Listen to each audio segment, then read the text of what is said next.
So welcome everyone to BEEtopia. It's a lovely afternoon here at the Gaston County Bee Association apiary. That's a technical term for those that you don't know. An apiary is what we call a yard that houses honeybees.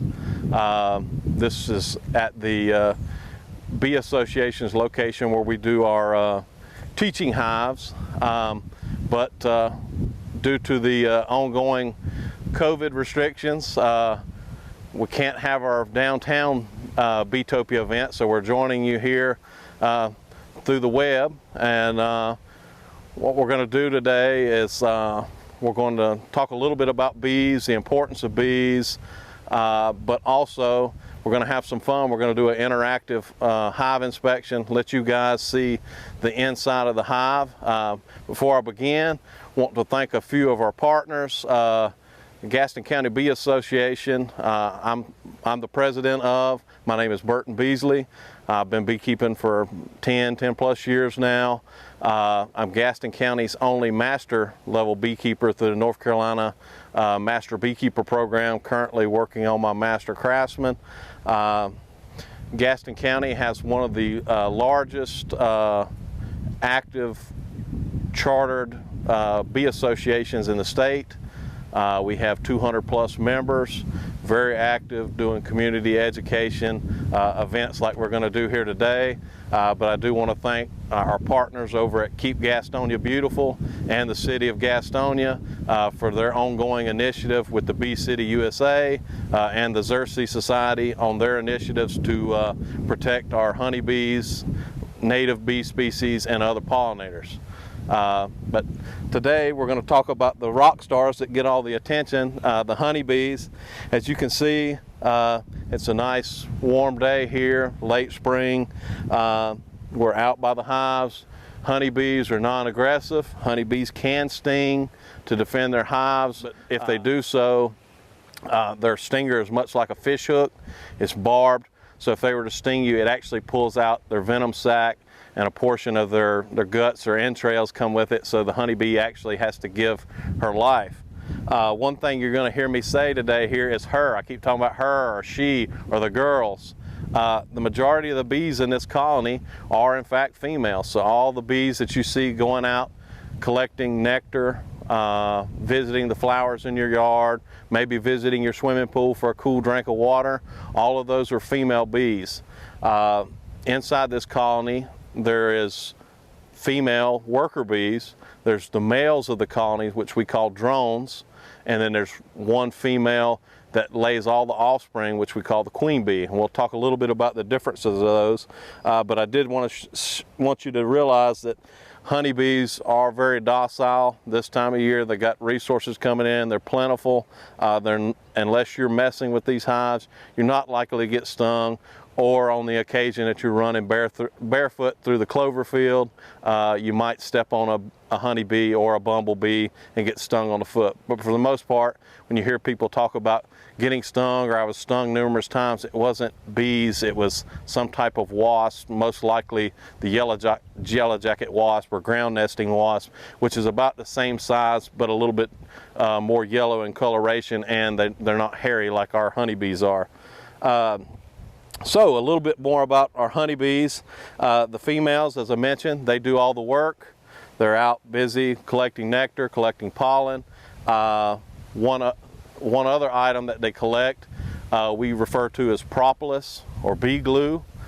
Basically that's the sap or resinous material that comes out of trees and shrubs where aphids have been chewing on the tree or other boring insects. The bees will actually collect that and bring it back to the hive. They coat the interior of the hive with that. They also coat air gaps. That does two things. It keeps pests out of the hive, and the other thing is that propolis, depending on what plants it comes from, actually has a antiseptic, antifungal effect for the hive, so it actually acts as sort of an envelope or a barrier to certain maybe bacteriums or funguses, something that would affect the hive. Honeybees, much like any other livestock. That's why we have beekeepers. They require our stewardship for their protection to help manage. When we go through and do this hive inspection a little bit, the things we're looking for are the vitality of the queen, how well she's laying eggs, how much brood is in there, how many quantity of bees that's in there, are there any diseases or pests present, and those are all things as the steward for these bees that the beekeeper has to mitigate and has to manage for, much like other domesticated livestock. Although honeybees are not domesticated, there are certain things that we have to manage. Sometimes we have to medicate our bees as a treatment measure for certain pests and diseases. So there's a lot that goes into the care of these bees in a day-to-day operation, but for their survivability through the winter, there's a lot of effort that the beekeeper puts in. We talked about our worker bees. Our queen bee, as I mentioned, that's the vitality of the hive. Her whole sole job is to lay eggs. She will lay approximately 1,500 to 2,000 eggs per day during this point in the year. A colony can house anywhere from 30,000 to upwards of over 60,000 bees in a single colony.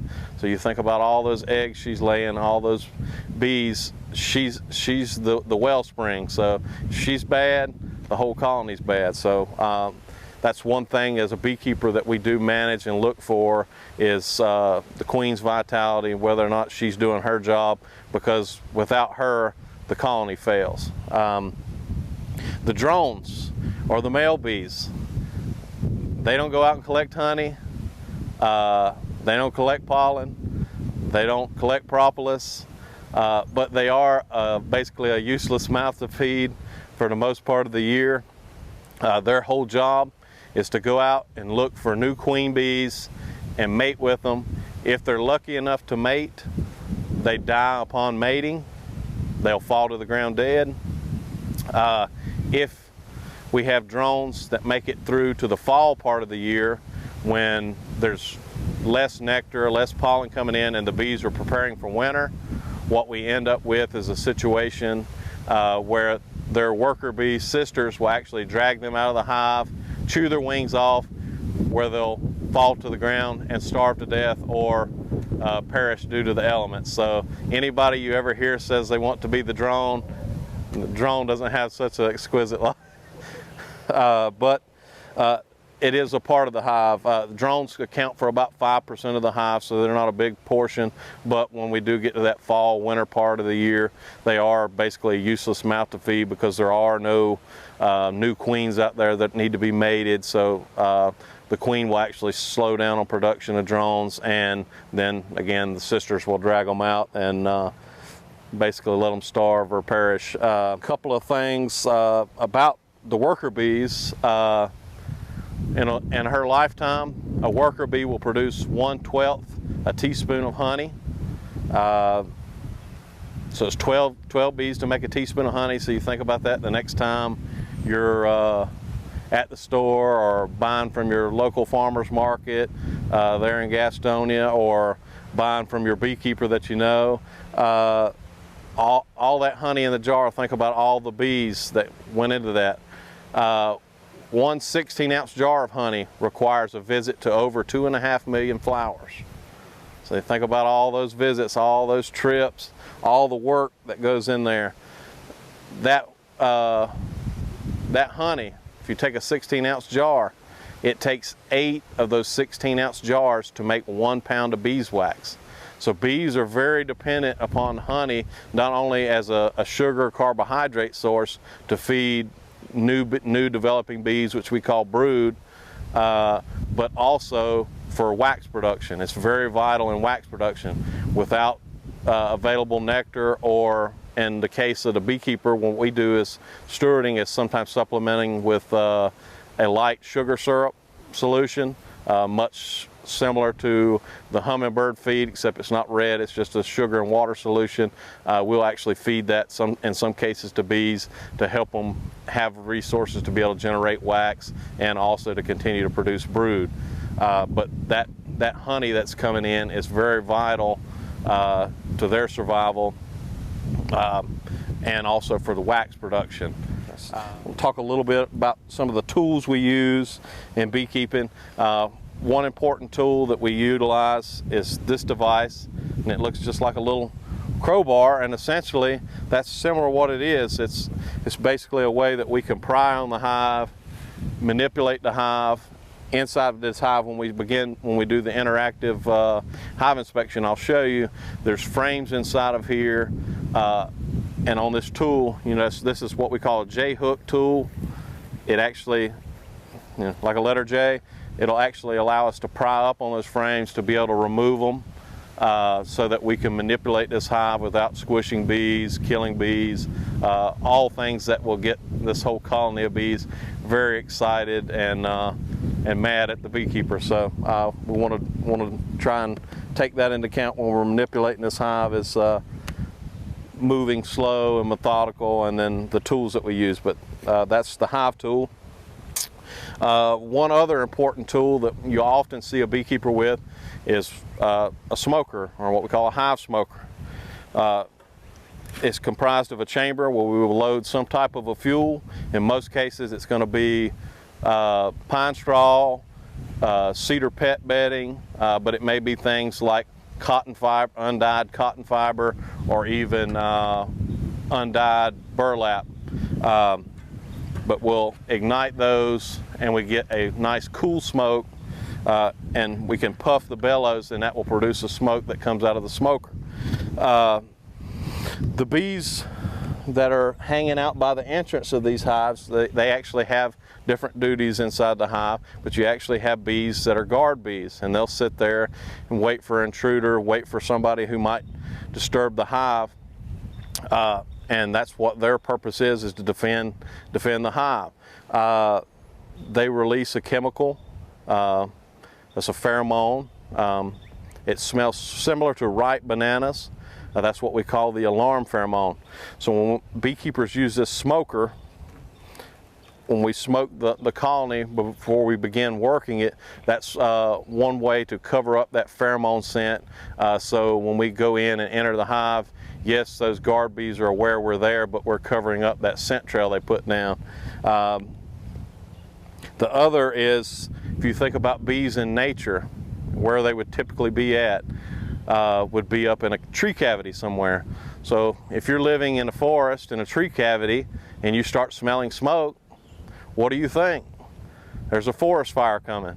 So what bees will do is when they smell smoke, not only does that cover up the pheromone trail that's laid down, the other thing it does is bees will start actually consuming that nectar, consuming honey, and storing honey. They have two stomachs, one for actually consuming food, and one stomach that we call a honey crop, or a honey stomach, for actually storing nectar and other contents.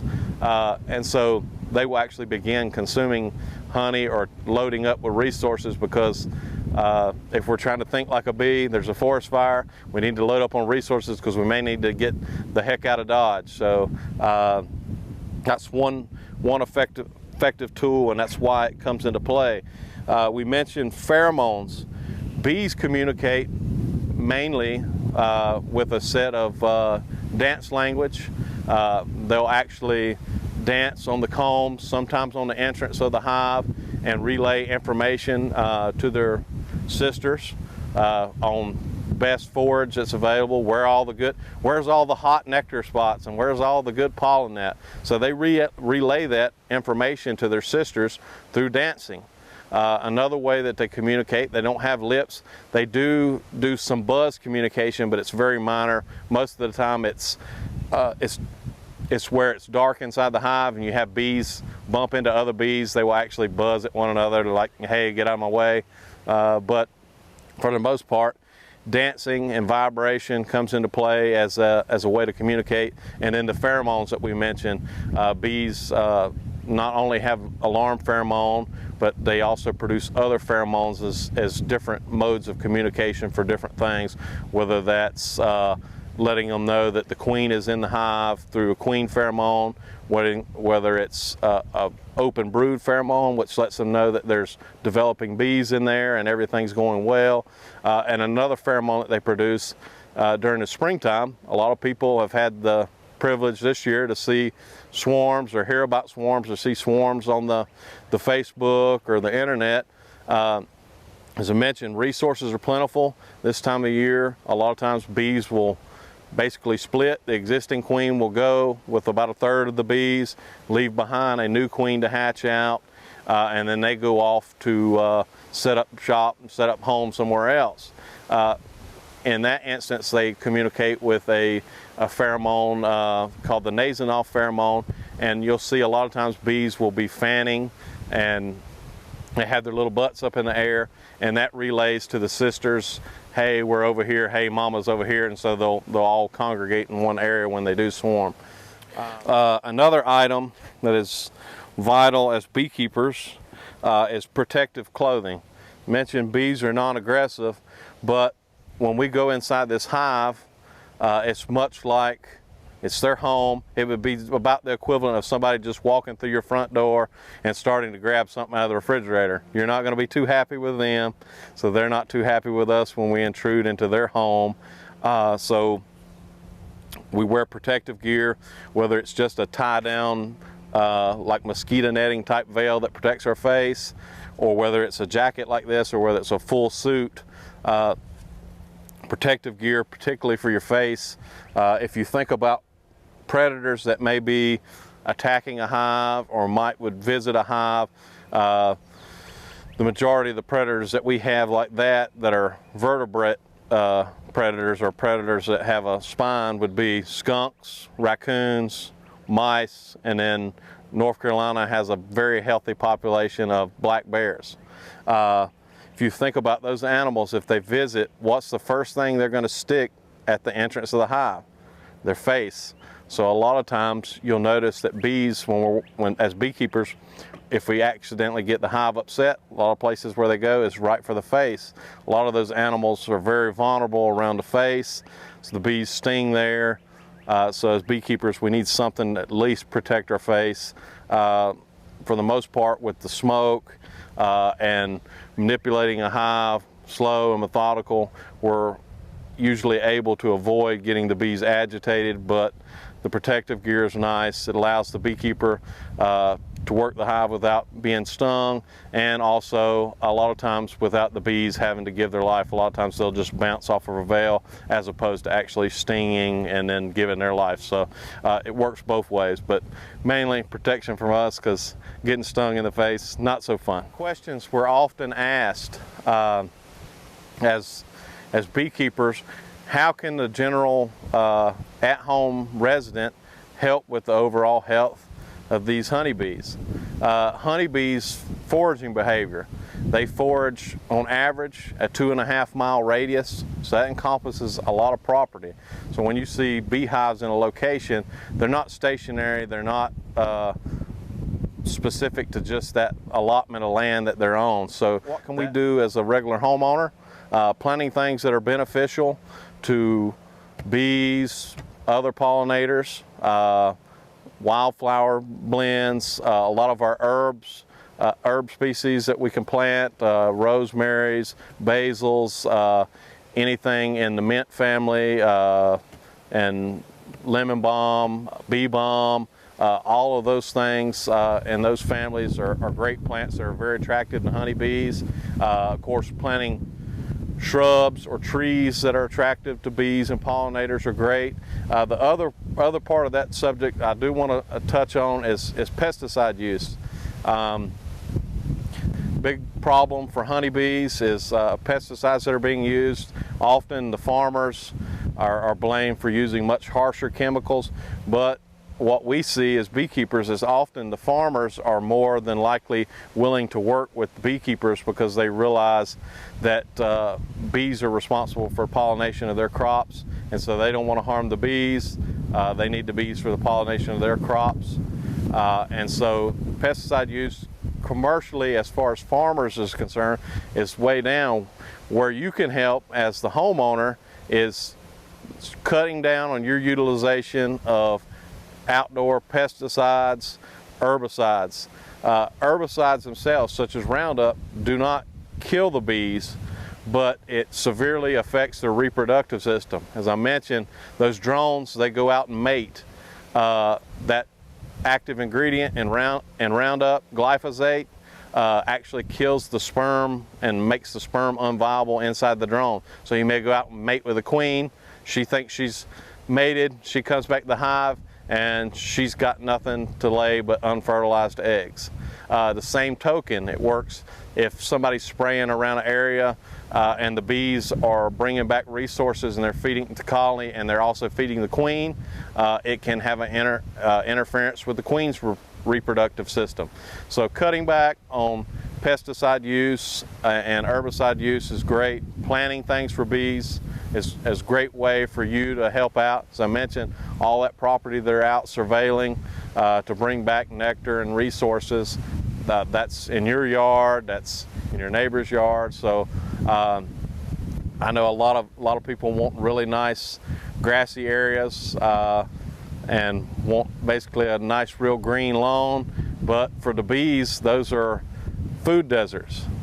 They would count on those yard weeds like your dandelion, your henbit, your purple nettle that grows in the early spring for their early spring source. And a lot of our lawn care companies spray those weeds because we want a green space, but it's actually, even though those are very aesthetically pleasing, they're not very functional. So as beekeepers, we advocate planting, if you want a green space, to plant something that's a functional green space. So let the weeds grow, don't spray them with herbicides to benefit the bees and benefit butterflies and benefit other pollinators.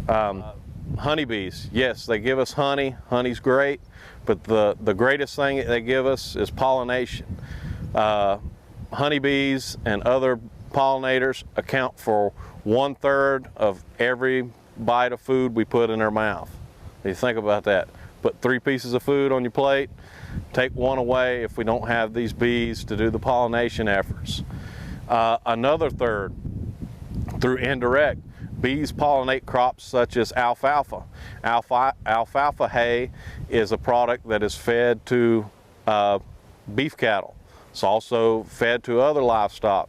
So indirectly, they also affect products that are going to be fed to other animals that are going to be in our diet. So very important that we have these bees, we have pollination, and everybody, including your neighborhood, your neighbors, can help out and do their part, and you can do your part. Bees, as far as Gaston County is concerned, we have a very healthy population of honeybees and beekeepers, but beekeepers on average lose about 30% of their hives each year. We're able to recoup that, but one part of that puzzle is that pesticide and also the nutrition. Another factor that we have is a parasitic mite. It's called the Varroa Destructor. Much like a tick, it's basically like a bee tick if you want to equate it to that. Whereas a tick that would get on you or your dog would feed on the blood, this tick actually sucks the fatty cells out of the bee's body. And you're thinking about that. Why does that matter? Well, honeybees rely on those fat stores, those fatty cells, to be able, for one, that plays a role in their immune system, and the other is bees that are going into fall and winter. These bees don't hibernate. They stay in the colony, they generate heat, they're still laying, the queen's still laying eggs and generating brood even during the winter time. Those fat stores, if the bees can't, if it's too cold and the bees are clustered up and they can't get out to reach the honey that's located in the hive, they can actually feed on some of those fat stores that are in its body. Whereas if you've got this mite that is sucking all the fat out of you, you don't have anything to feed on, and your immune system's compromised. And much like our ticks would vector nasty viruses such as Lyme disease, Rocky Mountain spotted fever, the varroa mites that feed on the bees also vector nasty little viruses that can severely affect the health of the bees. So we've got different pieces of the pie. We've got nutrition, which we can do our part on, plant stuff that's attractive for bees and pollinators. cut down on the use of pesticides and herbicides, and then also as the beekeeper, the part that we're managing is for that pest and sort of mitigating the risk of those viruses taking over the hive or killing out the hive. So there's something there for all of us that we can do. One other thing, final thing I did want to mention about pesticides and use. Sometimes if we're planting a garden or something like that and we've got certain pests, there are certain products that are better than others, and there's certain products that pose more of a risk to honeybees and other pollinators. Whatever you do, don't use 7-Dust. Bees, they're very hairy. As they fly, their hairs become statically charged. When they land on a flower or near a flower, those static charges actually will pull some of those pollen grains. If you have a dust product like 7-Dust or Carbol dust out on your vegetable garden, the bees are not trying to pick that up, but they will pick it up inadvertently and take it back. So using a spray type formulation late in the evening, early morning, so it dries, that way by the time bees are actually visiting the plants, those are better. Granular applications are great. If you're going to do a lawn treatment for fire ants, a granular treatment where it's down in the grass, it's heavy, it's not going to be as much risk to honeybees. And the other thing, using things such as neem oil or insecticidal soaps that are less toxic, that can be applied late in the evening, those are going to be great. And whatever we do, we don't want to apply any of those when we've got flowers in bloom. If you've got blooming flowers, those are going to be attractive to not just honeybees, but bumblebees and other native bee species, and also butterflies and moths. So we're going to be inadvertently killing a whole lot of insects, also some other beneficial insects like ladybugs that would help cut down on some of those pests on your fruits and vegetables and plants. So just be mindful of what you're putting out and the way that you put it out, so that we can all do our part.